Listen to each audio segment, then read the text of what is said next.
야곱이 눈이 어두운 아버지를 속여서 형 에서의 장자권 축복을 가로챘습니다. 형의 노여움을 사고 두려움을 느끼고 도피하죠.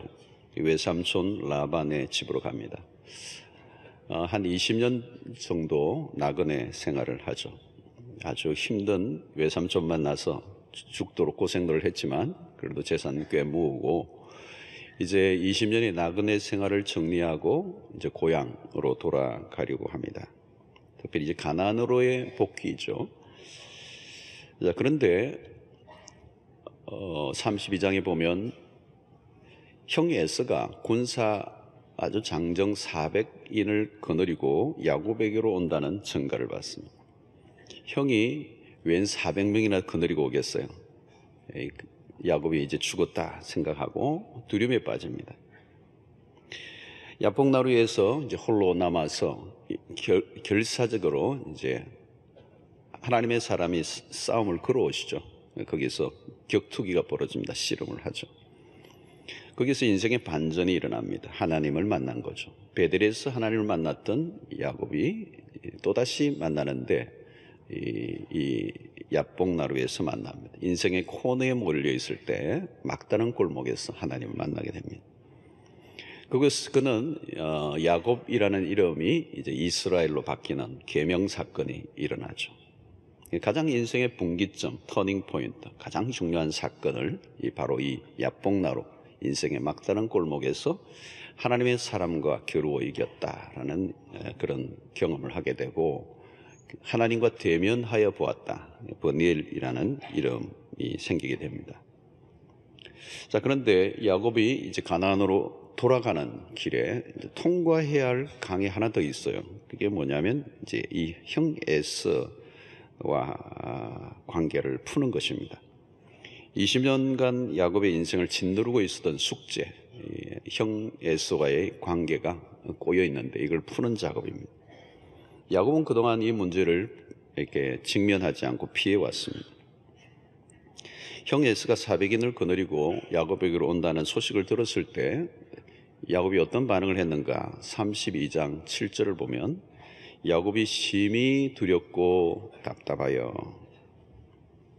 자, 이 두렵다. 형이 온다는 400인을 거느리고 온다는 그 소식에 두렵다는 반응을 했죠.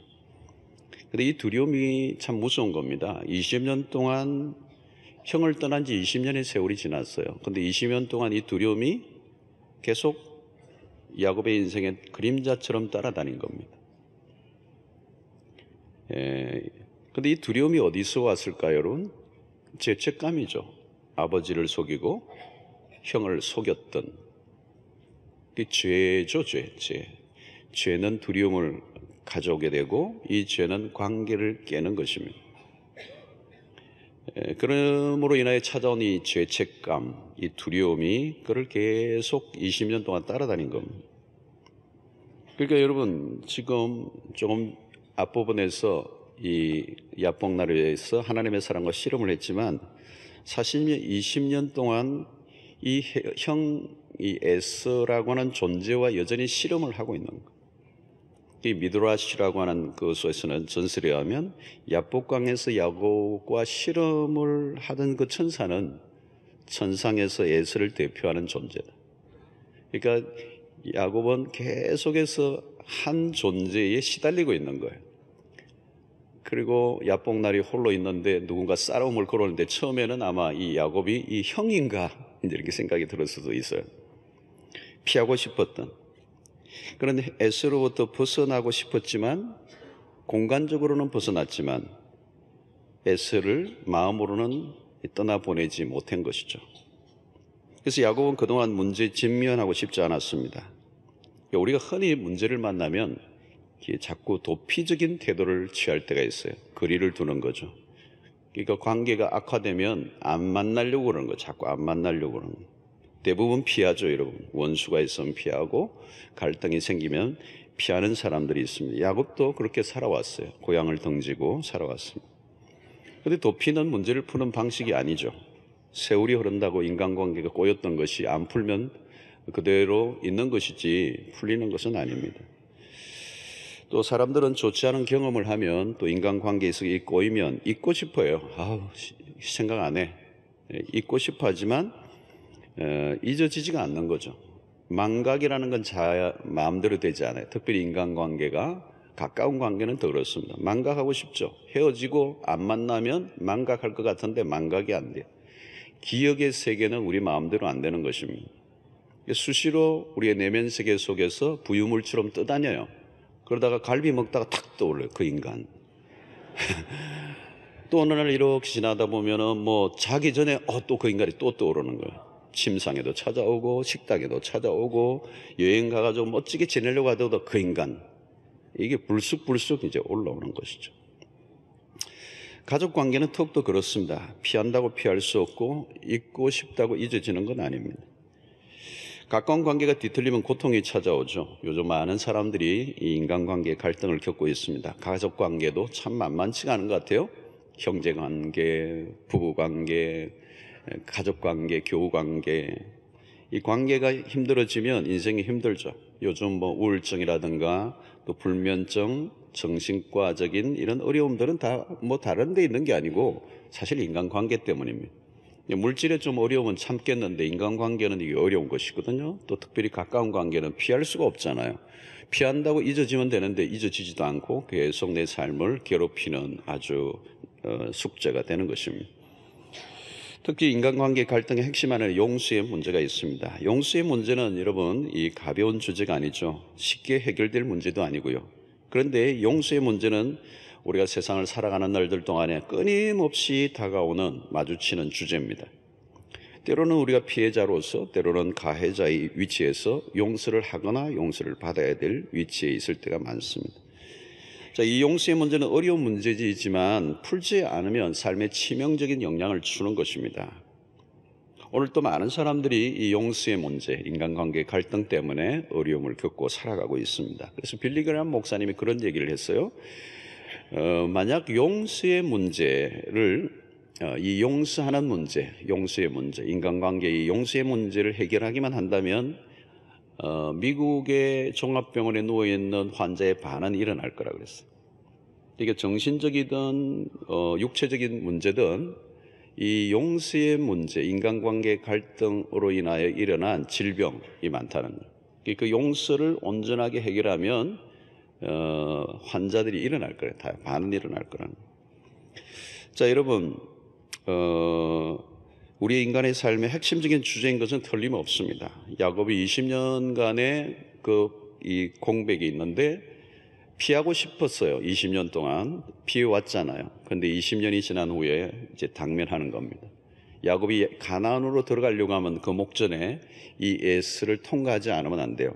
그런데 이 에스는 칼을 들고 이 동생을 죽이려고 400인을 거느리고 온다는 소식을 듣고 두려움에 떨었던 야곱의 모습을 우리는 창세기 바로 앞장 32장에서 만나게 되죠. 자, 그런데 오늘 33장의 1절을 보면 야곱과 에스가 만나는 장면이 있죠. 1절을 보면 야곱이 눈을 들어보니 에스가 400인의 장정을 거느리고 다가오고 있습니다. 야곱은 자신의 가족들을 이제 이렇게 좀 나누었어요. 그리고 나누고 이제 형에게로 가는데 3절을 보니까 자기는 그들 앞에서 나아가되 몸을 7번 땅에 굽히고 그의 형 에서에게 가까이 갔습니다. 자, 여기서는 오늘 33장에서 야곱은 이제 형을 더 이상 피하지 않습니다. 직면하죠. 문제에 직면합니다. 가까이 다가갔습니다.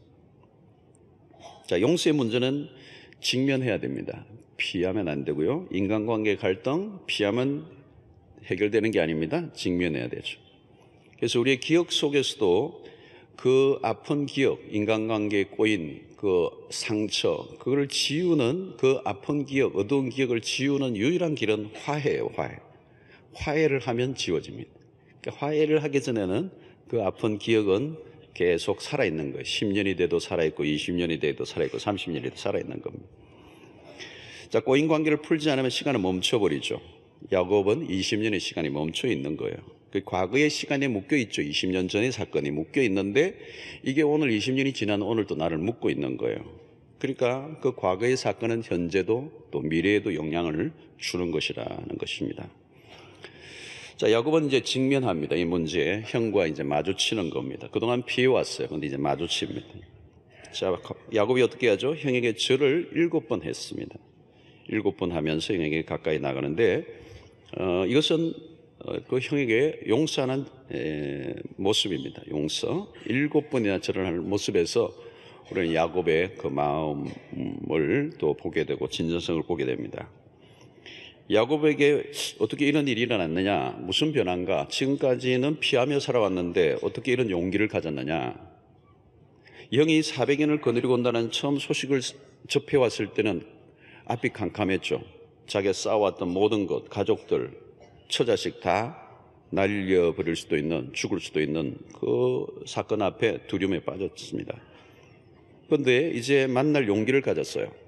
또 어떤 일이 일어난다 할지라도 받아들일 각오를 지금 하고 만난 것입니다.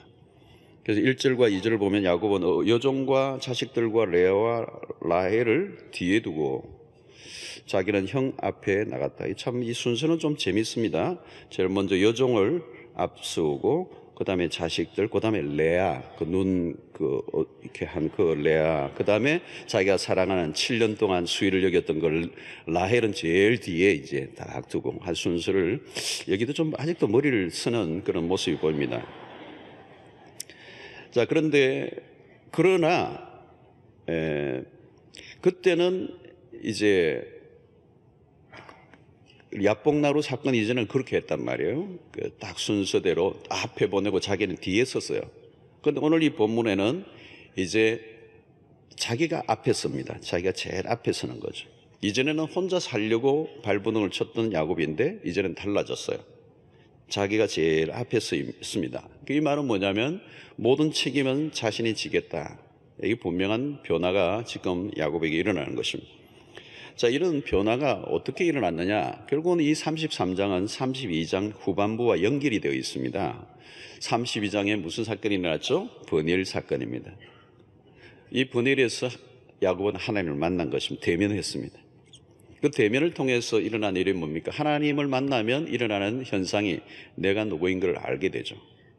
야곱이라는 이름이 이스라엘을 바뀌었잖아요. 야곱으로 살았던 자신의 과거를 하나님 만나면서 다 비춰주신 겁니다. 자신의 삶이 얼마나 부끄럽게 살아왔는지. 여러분, 우리가 하나님을 만나기 전에는 내가 누구인지 잘 모르고 다 자기가 괜찮은 사람인 것처럼 착각하잖아요. 이제 하나님을 참 만나면 내가 얼마나 끔찍한 죄인인가를 이제 깨닫게 되는 것이죠. 치졸한 사기꾼으로 주변의 사람들을 힘들게 했고, 형도 힘들게 했고, 뭐 엄마도 힘들게 했고, 아버지도 힘들게 했던 자신을 이제 바라보게 되는 거죠. 자기 정당화를 하며 살아온 삶이 이제 깨어지고 문제투성인 자기가 이제 드러나니까 비로소 이제 이 야곱에게 뭐가 찾아온, 가해자 의식이 찾아온 거야. 아, 내가 형을 참 괴롭혔구나. 형을 참 힘들게 했구나. 내가 못할 짓을 했구나. 20년 동안 형이 얼마나 힘들었겠냐. 이게 이제 찾아온 거예요. 자각이 찾아온 거예요. 이전에는 뭐 자기가 할 거 했고 뭐 자기의 길을 마이웨이로 갔기 때문에 다른 사람, 주변의 사람들이 피해를 입고 고통하는 걸 전혀 몰랐어요. 여러분, 우리도 은혜 받기 전에는요, 나를 자꾸 정당화하고 나를 합리화할 뿐이지 나로 인하여 주변의 사람이 피해를 입었다는 생각을 못해요. 그런데 하나님 만나면 내 모습이 비춰지고 내가 어떻게 살아왔는지, 그래서 나의 그 잘못된 모습 때문에 내 주변의 사람이 얼마나 고통하고 힘들었는지가 깨달아지는 거예요. 혹시 오늘 이 자리에도 그게 깨달아지는 은혜가 근데 이게 반응이 이런 거 보면 우리는 다 정당하게 이제 생각하고 있거든요. 나는 지금 잘못했다는 생각이 별로 없어요. 저 인간 만나서 내가 힘들다는 생각만 하는 거지. 근데 야곱도 그랬단 말이에요. 근데 은혜가 오니까 뭐가 와죠? 아, 나 때문에 형이 얼마나 힘들었겠냐. 내가 참 이 사기꾼이었구나. 이 망난이었구나. 이 이제 가해자 의식이 온 거예요. 여러분, 십자가도 그러잖아요. 여러분, 십자가 은혜를 받을 사람은 내가 십자가를 내가 매달았구나. 예수를 내가 죽였구나. 그래야 은혜가 오는 거 아니에요? 누구 때문에 죽었지? 그러면 안 되잖아요. 그러니까 오늘 자기가 누구인가를 이제 발견되니까 형에게 잘못했다는 게 깨달아지고 결국은 형에게 용서를 빌어야 될 마음이 생긴 거예요. 당연히 내가 용서를 구해야 된다는 인식이 찾아온 거예요. 전에는 내가 뭐 별로 잘못한 것도 생각이 나지 않고 그냥 자기를 정당화와 합리화했기 때문에 자기 길을 걸어가면서 뭐 그냥 열심히 살아온 거예요. 그런데 결국은 이 야복나루에서 하나님을 만나는 번뇌의 사건에서 결국 자신을 이제 확인하게 되는 겁니다. 자신의 진짜 모습을 보는 겁니다. 오늘도 여러분 하나님의 은혜가 임해서 진짜 내 민낯을 보는 은혜가 있게 되기를 바랍니다. 거기서부터 문제를 풀어가는 거예요. 나는 문제 없어, 뭐 나는 괜찮아, 다 나쁜 인간들이 이러면 문제가 안 되잖아요. 문제가 해결될 수가 없는 거죠. 자, 야곱은 이제 모든 걸 하나님의 처분에 맡깁니다. 하나님을 만난 이후에 이제 은혜죠. 하나님 만났으니까 이제 문제에 직면할 용기도 생기고 또 문제가 일어난다면 자기가 책임을 지겠다라고 하는 이렇게 생각이 든 겁니다. 뭐 내가 피해를 입어야 돼, 내가 잘못했으니까. 그래서 형을 만나기를 이제 용기를 가지고 찾아가 보니까 내 안에 결국 뭐가 찾아? 두려움이 제거된 거예요. 두려움이 제거되면서 이제 형 앞에 이제 직면하고 가까이 갈 수가 있었던 겁니다. 여러분 하나님 만나면요 더 이상 머리를 복잡하게 쓰지 않아요. 머리가 맑아지고요 단순해져요. 속임수를 쓰지 않고 이제 야곱이 전공법을 찾는 것입니다. 우리가 여러분 은혜를 받으면 단순해지고요. 단순해지면 문제들이 우리 주변의 문제들이 그렇게 복잡하지 않다는 걸 깨달아요. 내가 머리를 자꾸 쓰고 막 머리를 너무 많이 쓰니까 몇 바퀴 도니까 어디서 출발했는지 모르잖아요. 문제를 어디서 풀어야 될지 모를 정도로 많이 복잡해져요. 그런데 은혜를 받으면 하나님 만나면 굉장히 문제들이 단순 명료해지면서 길이 보여요. 길이. 하나님이 길을 열어주시는 게 보인단 말이에요. 그게 야복나루 사건이에요. 오늘 여러분 하나님 만나고 머리가 단순해지고 삶의 문제들이 복잡한 문제가 심플해지면서 전공법을 찾는 은혜가 있게 되기를 축원합니다. 전공법을 찾는 거예요. 야곱이 머리를 숙이고 절을 7번이나 하자 에서의 반응에 놀랍습니다. 4절에 보니까 에서가 달려와서 그를 맞이하여 안고 목을 어금 맞추어 그와 입 맞추고 서로 우니라. 참 멋진 감동적인 화해 장면이에요. 그동안 20년 동안 꼬이고 도망 다녔는데 문제가 해결되려고 하다 보니까 생각보다 빨리 해결되잖아요. 근데 이런 일들이 일어날 줄로 꿈에도 생각하지 못했는데 에서가 칼을 들고 달려온 게 아니라 오히려 달려와서 그냥 끌어안고 펑펑 우는 거예요. 포옹을 하면서. 에서가 더 이상 피해자로서 분노에 차 있지 않아요. 용서의 문제라고 하는 것이 어려운 게 뭐냐면 양쪽이 다 맞아 떨어져야 돼요. 그죠? 한쪽만 뭐 용서를 뭐 구한다고 되는 게 아니라 용서해 주는 편에서도 해야 되고, 이게 참 용서가 복잡해요. 여러분 밀양이라고 하는 그 영화에서도 우리가 그 용서의 문제라는 게 그냥 그렇게 간단한 문제가 아니고 굉장히 복잡하다는 것을 우리가 이제 알 수 있잖아요. 오늘도 용서를 구해도 용서를 받아주지 않으면 숲으로 돌아가는데 에서는 동생을 보자마자 달려가서 야곱을 맞이하면서 끌어안고 입을 맞추고 웁니다. 펑펑 우는데 이런 우는 울음이 진정한 거 아니겠어요, 여러분? 이게 뭐 가식적으로 되는 게 아니죠. 아마 이 20년 만에 만났는데 쌍둥이, 같은 배 안에서 태어난 이 쌍둥이잖아요. 그 동생이 20년 동안 못 봤던 얼굴이에요. 얼마나 그 애정이 오고 갔겠어요. 근데 동생이 저기서 오는데 쩔룩쩔룩하고 오는 거예요, 쩔룩쩔룩. 그 전날 밤 무슨 일이 있었던 거잖아요. 하나님 만나는 가운데 엉치뼈가 부러지면서 쩔룩거리고 오는데 그 말로도 알 수 없는 그 동생이 뭐 얄밉거나 또 그냥 믿거나 이렇게 무시하지 않고 그를 완전히 품어들이는 이 에서의 모습을 봅니다. 자, 그러면 이 에서의 마음이 어떻게 이렇게 풀어졌는가? 얼마 전까지만 해도 장정을 400인을 거느리고 왔던 이 에서 아닙니까? 야곱으로 하여금 공포에 몰아넣었던 이 에서. 장정을 데리고 온 거예요. 이 사병을 거느리고 오는 겁니다. 다 죽이겠다는 거 아니에요? 보복자의 모습으로 왔던 그 에서가 이렇게 변했다는 거예요. 다 눈녹도 녹아지고 그 동생을 온전히 품는 모습. 조금 뒤에도 보면 이 야곱이 받았던 재산들을 막 형에게 주려고 하니까 상관없어, 너 가져, 나 괜찮아, 뭐 이게 멋있게 지금 화해하고 있는 거예요. 어떻게 이런 일이 났는가? 우리는 에서의 이 변화 이전에 야곱의 변화에 시선을 집중해야 합니다. 에서의 변화 이전에 야곱의 변화가 먼저 있었다는 것에 주목을 할 필요가 있어야 돼요. 야복나루 사건 이후에 야곱이 변했어요. 하나님이 야곱을 만져 놓으신 거죠. 머리를 굴리며 영악하게 살던 모습이 이제 없어졌습니다. 뭐 다 없어진 건 아니에요. 또 다음 주일날 보면 좀 또 끼가 나오는데 그러나 변한 거죠. 변했어요. 여러분, 사람이 하나님의 은혜를 받고 진짜 하나님 만나고 은혜를 받으면 이제 변하잖아요. 변하면 여러분, 은혜 받은 사람이 탁 오면 느껴지죠. 여러분, 뭐 오래간만에 이렇게 친구들을 만나거나 가족들을 만났는데 뭐 멀리 떨어져 있다가 딱 만났는데 공항이나 만나면 얼굴 딱 보면 오는 거 있죠. 아, 믿음 생활 하는구나. 완전히 깡통이구나. 영적이구나. 아니면 야, 속물 건성이 막 얼굴에 철철 넘치는 경우도 있고. 보면 이게 오는 게 있어요. 나를 좋아하는지 싫어하는지. 여러분, 우리 눈을 탁 쳐다보면 여러분 금방 알 수 있잖아요. 우리 교우들끼리도 저기서 오면 이렇게 아는 사람끼리도 마주치면 딱 오는 게 있잖아요. 나 너 싫어해. 딱 이렇게 저쪽 그러면서 딱 보면 저쪽에서 나도 이게 확 2초 안에 왔다 블링크 2초 안에 그게 마음이 오고 가잖아요. 이 눈매, 이 얼굴, 이 표정이요. 이 표정의 얼굴에 수만 개의 그 세포들이 다양하게 이렇게 움직이면서 감정이 숨길 수 없는 거. 여러분들 옆에 분 살짝 보면 숨길 수 없는 이 인간이 왜 옆에 앉았지? 뭐 이럴 수도 있고, 아니면 그냥 나를 웰컴하는 분위기를 느낄 수도 있고, 그런 게 있단 말이에요. 그렇죠? 그러니까 약복나루 사건으로 야곱이 확실히 변했어요. 도끼가 빠졌어요. 부드러워졌어요. 쩔룩거리며 야곱이 다가오자 에서의 마음이 녹았어요. 근데 아니, 이전에 이미 하나님이 야곱을 만져 놓으신 것과 같이 에서의 마음도 만져 놓으셔서 지금 탁 마주치고 있는 거예요. 여러분, 우리가 진정으로 용서를 구하고자 하면 상대도 변화에 있는 것을 발견하게 됩니다. 그래서 여러분, 어떤 용서의 관계가 있을 때 내가 용서를 빌어야 될 때 내가 진정으로 내 마음이 변화되고 용서를 진정으로 구할 마음을 가지면요, 하나님도 상대편의 마음을 만져 놓으세요.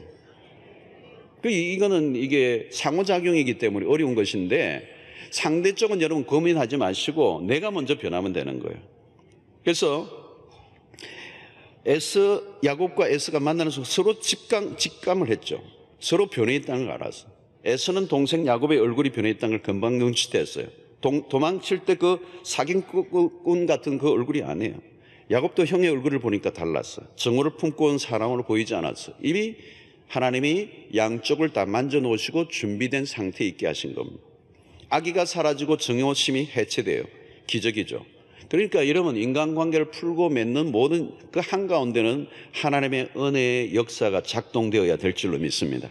그러니까 우리 안에 하나님을 만나는 문제가 먼저 선행되고 하나님의 은혜가 흘러서 내 마음이 변화되니까 상대편도 변화를 시켜주시는 것을 경험하게 된 거예요. 자, 그래서 오늘 야곱에게 일어난 변화 중에 하나가 뭐냐면 형 에서의 얼굴이 하나님 얼굴같이 보였다는 거예요. 이 10절 보세요. 내가 형님의 얼굴을 배운 적 하나님의 얼굴을 본 것 같사오며. 이거 대단한 역사가 일어난 겁니다. 이게 변화예요. 변화. 형을 딱 보는데 갑자기 오버랩 되는 거예요. 하나님 얼굴로. 그런데 여러분, 조금 전에 무슨 사건이 일어났죠? 버니엘에서. 누구를 대면했어요? 하나님을 대면했어요. 하나님을 대면하여 보았던 그 버니엘. 그 야곱은 하나님을 깊이 만난 거죠. 그 야곱을, 이 하나님을 만나니까 그 하나님을 만났던 야곱의 내면 안에 변화가 일어난 거예요. 그 하나님이 사실 내 안에 찾아오신 거잖아요. 나를 만나 주신 거잖아요.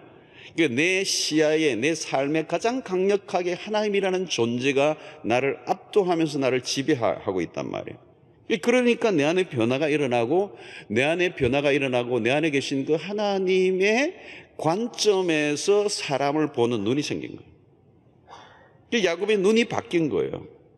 에서의 얼굴이 바뀌었을 리는 없어요. 야곱의 눈이 변한 거예요. 바라보니까 하나님과 같아요. 여러분, 내가 변하면 세상이 변해 보입니다. 내가 안 변하면 세상의 모든 게 변해도 상관이 없어요. 핵심은 우리가 변하는 거예요.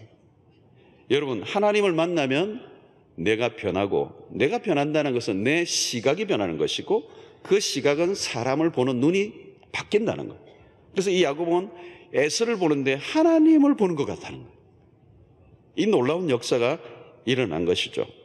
야곱의 형과의 만남은 버닐 사건의 연장이에요, 여러분. 야곱의 인생이 새롭게 시작되는 출발점, 하나님을 만남을 통하여 관계가 회복되는, 그토록 꼬여있던 형과의 관계가 풀리는 이 진정한 샬롬이 일어난 거예요. 그래서 이 용서와 화해라고 하는 것은 우리의 노력만으로 되는 것이 아니라, 이 용서의 문제는 특별히 영적인 사건이고, 그 일을 위해서는 하나님과의 관계가 먼저 풀리는 작업, 이 버넬이 먼저 있어야 이 형과의 관계가 해결된다라고 하는 이 순서, 하나님 관계가 풀려야 인간 관계가 풀리는 거예요. 그러니까 인간 관계가 잘 안 풀린다는 말은 하나님과의 관계를 풀어야 되는 문제가 남아있다는 것을 우리에게 말씀하는 거예요. 그래서 여러분, 우리가 언제나 용서의 문제에 있어서 교과서적인 정답이 뭐냐면, 인간관계에 문제가 생기면 반드시 하나님과의 관계를 확인해 봐야 돼요.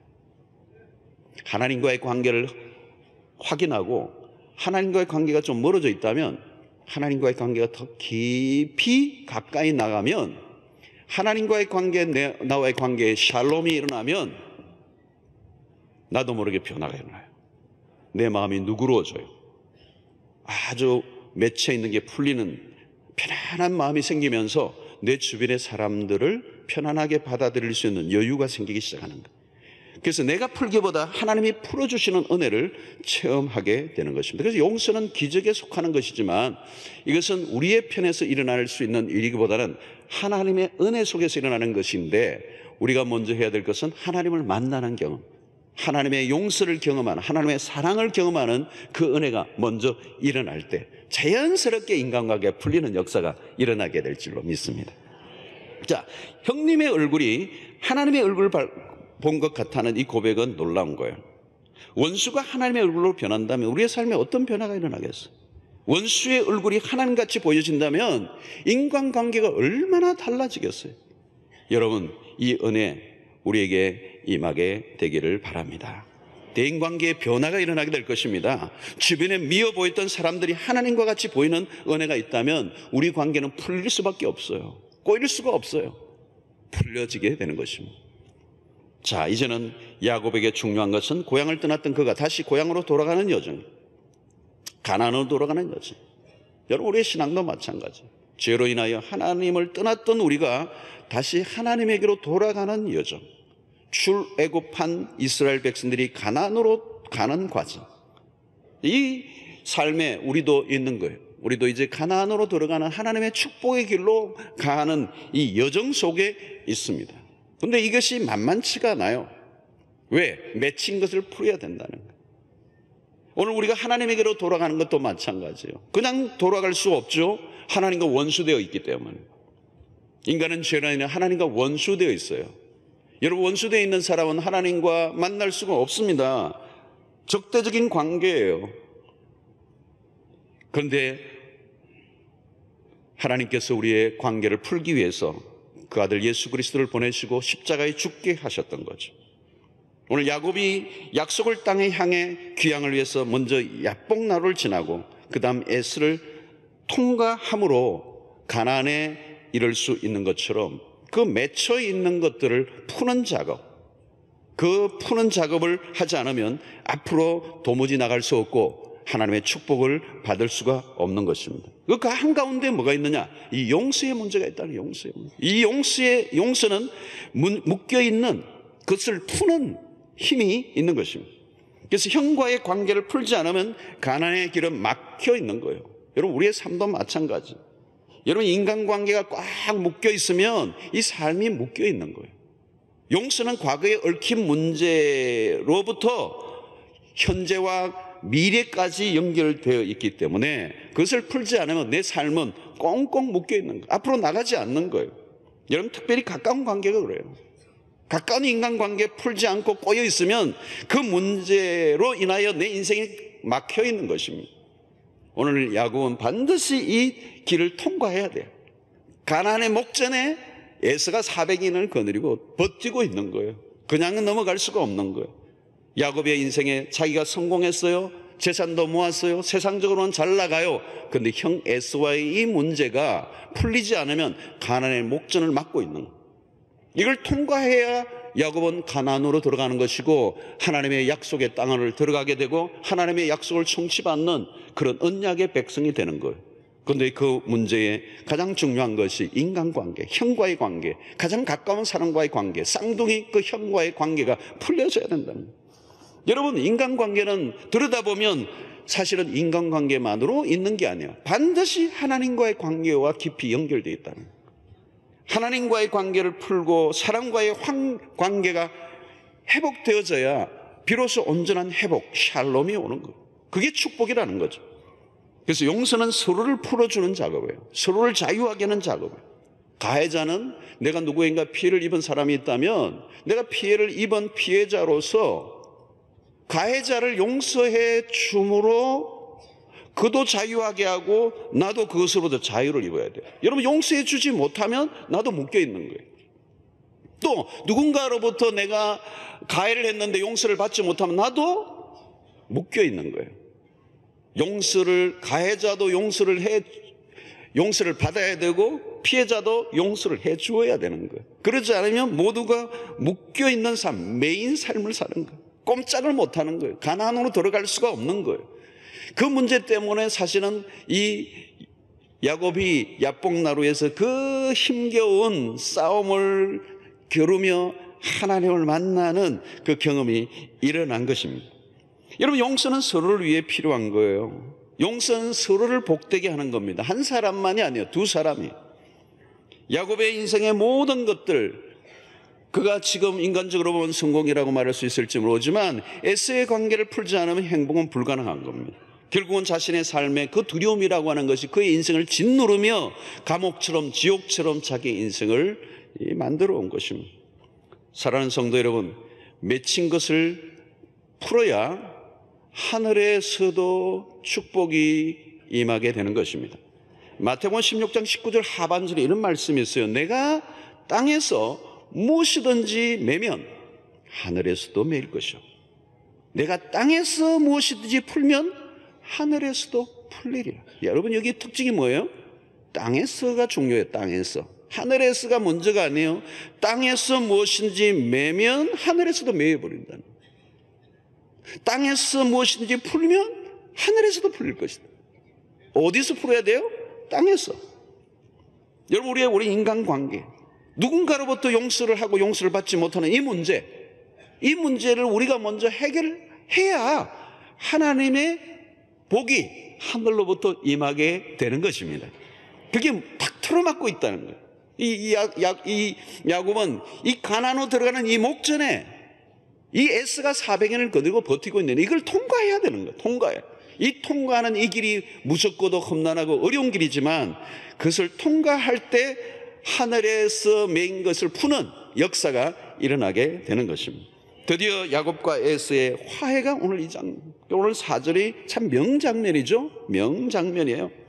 서로 의견 맞추고 또 눈물을 흘리며 콕콕 껴안고 있는 이 포옹하는 장면이에요.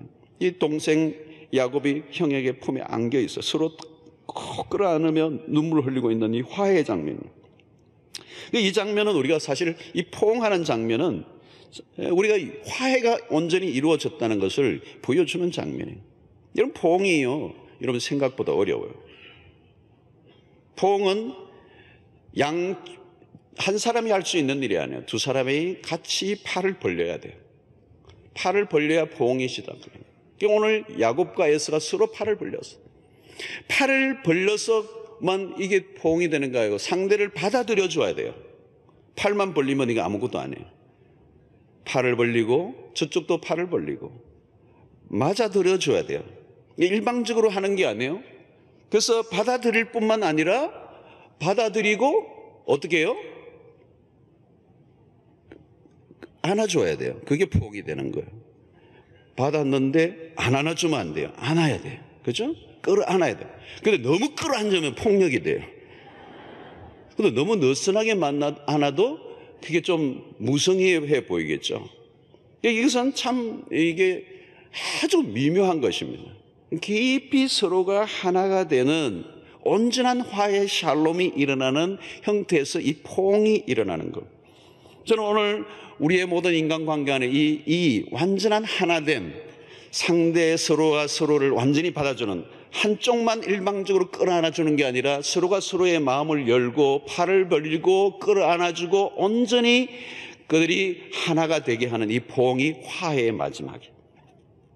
이 악수도 마찬가지. 여러분, 악수가 원래는 원래 건어는 그렇다고 하면 나 손에 무기 없어 뭐 이런 사인이라고 그러잖아요. 악수할 때도 마찬가지지만 그것보다 더 놀라운 화해의 역사는 이 포옹이에요. 그래서 오늘 이 4절에서 완전한 용서를 해주는 이 모습이 나오는데, 사실 이 장면이 누가복음 15장에서도 또 한번 나와요.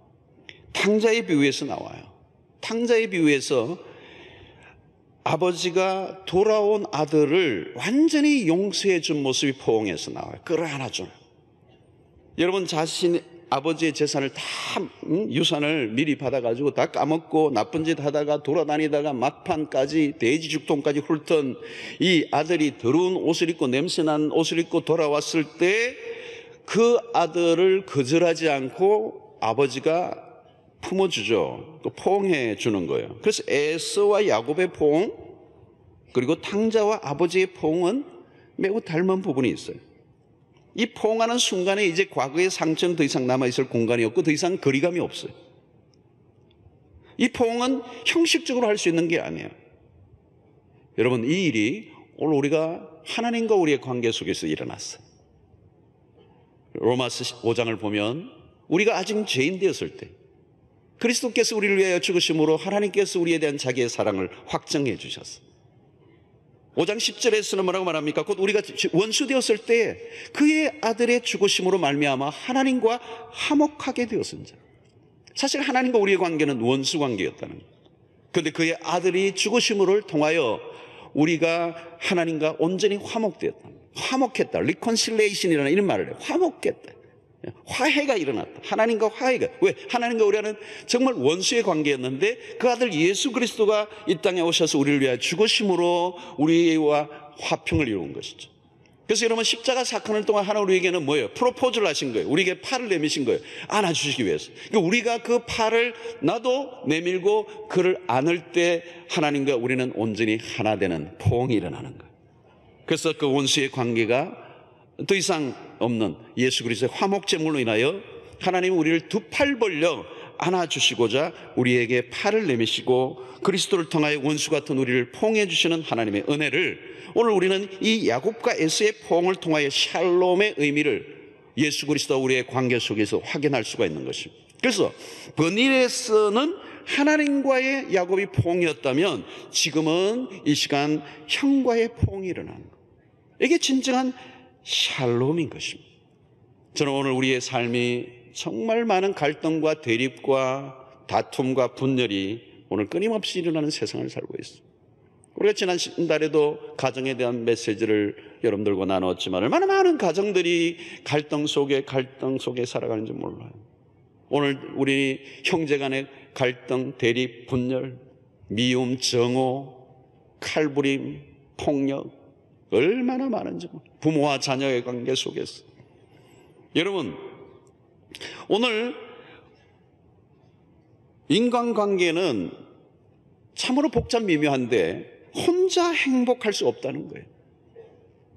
야곱이 에스의 문제를 해결하기 전에는 결코 행복할 수 없는 거예요. 20년간의 꼬인 생활 속에서 야곱은 너무도 힘들었어요. 사랑하는 부모와 떠날 수밖에 없었고 형과의 관계 속에 그 거리감으로 오는 그 두려움, 죄책감. 야곱은 지금까지는 자기 혼자 복받으면 되는 줄 알았어요. 야곱의 인생의 이 멘탈이 뭐예요? 자기밖에 모르는 거예요. 자기가 복받으면 되는 줄 알고 형과의 관계를 소원하게 했단 말이에요. 형을 속였어요. 아버지를 속였어요. 자기 마음대로 마이웨이 자기 길을 걸었단 말이죠. 근데 여러분, 행복이란 결코 자기 홀로 얻을 수 없는 거예요. 행복은 서로의 관계 안에서 보장됩니다. 형과의 꼬임이 그렇게 힘들게 자신의 인생을 힘들게 할 줄은 몰랐어. 그리고 피하고 또 피해왔어요. 그러나 결정적인 순간에 피할 수 없는 거예요. 피할 수 없는 거예요. 여러분 가족 관계도 마찬가지예요. 피한다고 피할 수 있나요? 잊을 수가 있나요, 여러분? 열심히 살긴 살았어요, 야곱이. 그러니까 뭔가 마음이 답답한 거죠. 두려운 거죠. 시간이 정지되어 있는 거예요. 20년 전의 시간에 꽉 이렇게 정지되어 있는 그런 삶을 사는 거죠. 여러분 오늘도 여러분들의 삶 속에서 뭔가 답답하신 분들이 계실 거예요. 답답한 거예요. 뭔가 갑갑해, 뭔가 막혀 있어, 뭔가 두려워, 뭔가 내 안에 편안하지 않아, 기쁨이 없어, 행복하지 않아, 뭐가 다 괜찮은 것 같은데 뭔가 하나 딱 가로막고 있는 것 같아. 그게 뭐예요, 여러분? 인간관계예요. 그 인간관계는 어떤 거죠? 가장 가까운 관계. 피하고 싶어요. 피할 수 없는 거예요. 잊고 싶어요. 안 잊어지는 거예요. 그게 나의 삶을 앞을 가로막고 있는 거예요. 지금 야곱 앞에 에스가 가로막고 있었던 거죠. 그래서 야복나루에서 그는 치열한 싸움을 벌였습니다. 그러나 하나님의 은혜로 하나님을 만나게 되고 자기의 모습을 발견하게 되고 자기가 변하자 상대도 변하게 되는 역사가 일어나게 되고 내가 변하니까 하나님이 이미 다 만져 놓으셨어요. 가니까 에서 마음이 다 풀렸어요. 깊은 포옹이 일어났어요. 사랑하는 성도 여러분, 이 야곱에게는 형 에서는 건너야 할 강이에요. 이 강 앞에서 멈춰 서 있으면 그의 인생은 더 이상 갈 수가 없는 거죠. 가난은 열리지 않는 거죠. 여러분 우리의 삶에 이런 관계의 뒤틀림, 우리의 관계의 꼬임, 이 묶여 있는 것들이 있다면 그것은 피할 문제가 아니에요. 직면해야 돼요. 그러기 위해서는 어떻게 되죠? 왜 직면 못하고 있었습니까? 야곱은 자기의 재주와 자기의 머리로 모든 문제를 해결하려고 했기 때문에 오히려 더 꼬인 것입니다. 그러나 야복나루에서 그가 하나님을 만나겠죠. 그리고 자기의 머리와 계산을 다 내려놓고 이제 하나님의 은혜 아래에 붙잡히는 거예요. 여러분 야곱이 야복나루 사건을 통하여 찔룩거리는 인생이 되었어요. 이 찔룩거림이라는 게 굉장히 의미가 있어요. 여러분 인간은 서서 걷는 존재잖아요. 서서 걸어가는 존재인데 이 절룩거림이 왔단 말이에요. 막 뛰어갈 수 없는. 그 말은 뭐냐, 야곱은 일생 동안 그 이후 하나님 만난 이후부터는 그런 자기의 힘만을 믿고 살아갈 수 없는 존재, 지팡이를 의지해야 되는 것처럼 하나님만을 의지하며 살아가야 할 존재라고 하는 사실을 인식하게 되는 거예요. 사랑하는 성도 여러분, 맺힌 것은 풀어야 돼요. 풀어야 내 인생이 앞으로 가요. 풀지 않으면 반드시 걸리게 돼요. 언젠가는 걸리게 돼요. 그리고 풀지 않으면 그 풀지 않은 만큼 내 인생의 세월은 어느 한 시점에서 시간이 멈추어 서 있는 거예요. 그리고 앞으로 나갈래야 나갈 수 없이 내 삶을 가로막고 있는, 절단코 에스가 400인을 거니고 칼을 갈고 버티고 서 있는 동안에는 야곱은 가나안으로 진입할 수가 없어. 그 문제를 해결하기 위해서 야곱은 야복나루의 사건이 필요했고 하나님은 그를 만져주셨고 그가 변하자 형 에서도 하나님이 만져주셨어요. 그리고 온전한 화해, 포옹이 일어나는 거예요. 포옹. 이 포옹은 서로가 서로를 받아들여줘야 돼요. 한쪽만 일어날 수 있는 일이에요. 그러므로 용서의 문제는 기적에 속하는 거예요. 우리의 노력과 함께 하나님의 도우심이 필요한 거죠. 먼저 우리가 두 팔 벌려 상대를 받아들일 수 있는 용기를 가지게 될 때 우리는 샬롬이 일어나게 되고 비로소 우리의 삶에 새로운 길이 열리게 되는 것입니다. 여러분 오늘날 우리의 삶이 다른 것이 어려워서 어려운 게 아니에요. 인간관계예요.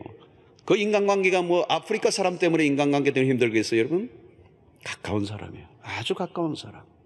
늘 함께 뒤하는, 아니 피할 수 없는, 아무리 피해도 피할 수 없는, 아무리 잊고 싶어도 잊을 수 없는 그 관계. 도망다니고 도피하고 멀리하지만 그러나 멀리할 수 없는 실존적 존재. 야곱은 20년 세월 동안 형 에스라고 하는 존재를 떨쳐버릴 수가 없었어요. 그런 날마다 밤이면 밤마다 시간마다 부유물처럼 떠올리며 자기의 삶을 괴롭히는, 오죽했으면 야복나루에서 실험을 걸어오신 그 하나님이 처음에는 형인 줄 알았겠어요. 그런 늘 투쟁하며 살아왔습니다. 두려움이 내재되어 있어요. 그 안에 죄책감이 그를 사로잡고 짓눌러요. 잠 잘 때는 그를 가히 누르는 듯한 그런 압박감 속에 그는 행복하지 않았어요. 재산을 모았어요. 성공했어요. 가나안으로 돌아가 고향으로 돌아가고 싶은데 그를 가로막고 있는 이 형 에서 400인, 이 건너야 할 강, 이것을 위해서 하나님은 자비를 베푸셨어. 사랑하는 성도 여러분, 야곱이 이스라엘로 변한 첫 번째 모습은 그 두려움의 대상인 형 에서가 하나님같이 보였다는 것. 이게 얼마나 놀라운 은혜입니까? 이 시야의 변화, 이 시각의 변화, 이 눈의 변화, 안목의 변화, 관점의 변화, 이 변화가 일어나자 야곱은 더 이상 형이 두려운 존재가 아니에요. 그 안에 온전히 안길 수가 있었던 것입니다. 사랑하는 성도 여러분, 인간관계에 돌아오십시다. 오늘 우리는 뭔가를 향해 달려왔어요. 오늘 우리 한국 사회는 끊임없이 뭔가 목표를 이루게 달려왔어요. 뭔가 성취하기 위하여, 뭔가 성공을 위하여 막 달려왔어. 그런데 잃어버린 게 너무 많아요. 그 가운데 하나가 인간관계예요.